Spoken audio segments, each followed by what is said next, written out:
भगवान विष्णु ने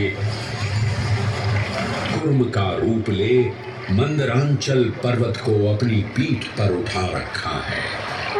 सागर से विकराल लहरें उठ रही हैं, मेघ भयानक गर्जना कर रहे हैं। देव और दानव वासुकी सर्प को नेति बना और मंदार पर्वत को मथनी बना सागर को मथ रहे हैं कि तभी जल का पाप कालकूट विष निकलता है और पूरी सृष्टि को अपने ताप से झुलसाने लगता है। इस भयावह स्थिति ने देवताओं और असुरों के बीच हाहाकार मचा दिया। ये कैसा अनर्थ है? लक्ष्य था अमृतत्व का, पर अब मृत्यु की विकराल छवि हमारी आंखों के समक्ष मंडरा रही है। इस भयंकर संकट से केवल वही उद्धारकर्ता मुक्ति दिला सकते हैं जो समस्त विश्व के परम संरक्षक हैं। तभी सब महादेव की शरण में जाते हैं और पुकार लगाते हैं, ओम नमो भगवते रुद्राय। और फिर तुष्टा महादेव भक्तों की गुहार सुनते हैं, कैलाश से उतरते हैं, विष को अपनी अंजलि में भर अपने कंठ में धारण करते हैं।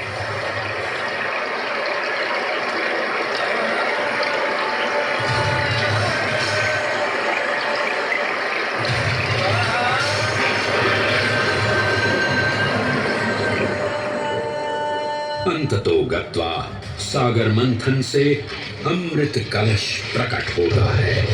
जैसे ही अमृत प्रकट हुआ, दानवों ने इसे केवल अपने आधिपत्य में लेने की आकांक्षा प्रकट की और संघर्ष छिड़ गया। आज यदि हम इस अमृत को प्राप्त कर सकें, तो हम देवताओं पर हमेशा के लिए प्रभुत्व स्थापित कर पाएंगे। अमृत अपात्र हाथों में ना जा पाए, क्योंकि ये अपनी शक्ति का असीम दुरुपयोग करेंगे।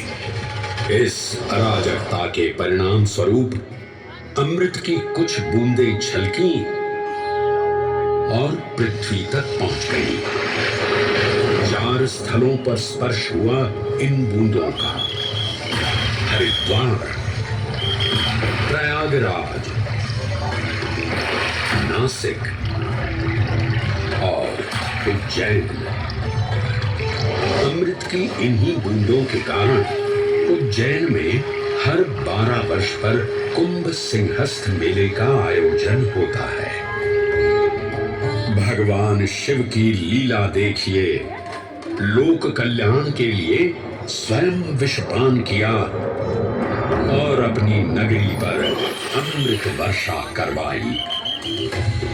अमृत की पावन बूंदों से अभिसिंचित ये दिव्य उज्जैन भूमि रामायण के पृष्ठों में भी सम्मिलित हुई। सतयुग के बाद त्रेता युग में माता सीता की खोज में वानर सेना का यहाँ आगमन हुआ।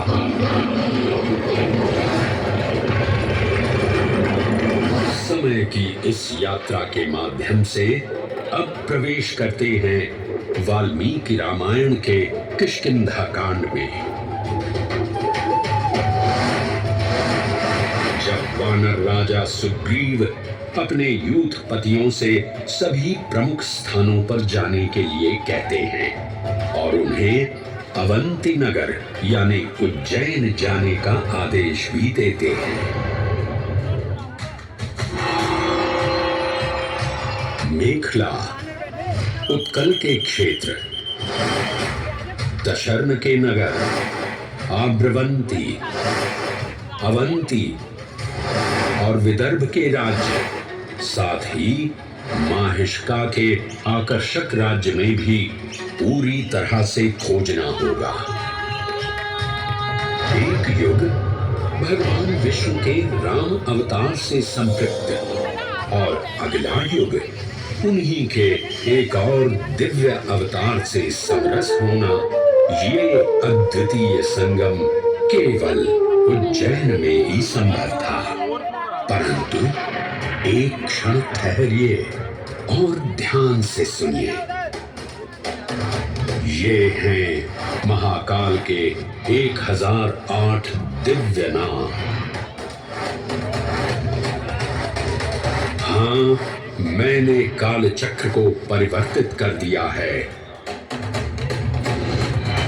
और अब द्वापर युग का शुभारंभ हो चुका है। विस्मय पूर्ण हो जाएंगे ये जानकर कि महाकाल के इन नामों को स्वयं भगवान श्री कृष्ण ने रचकर पिरोया था।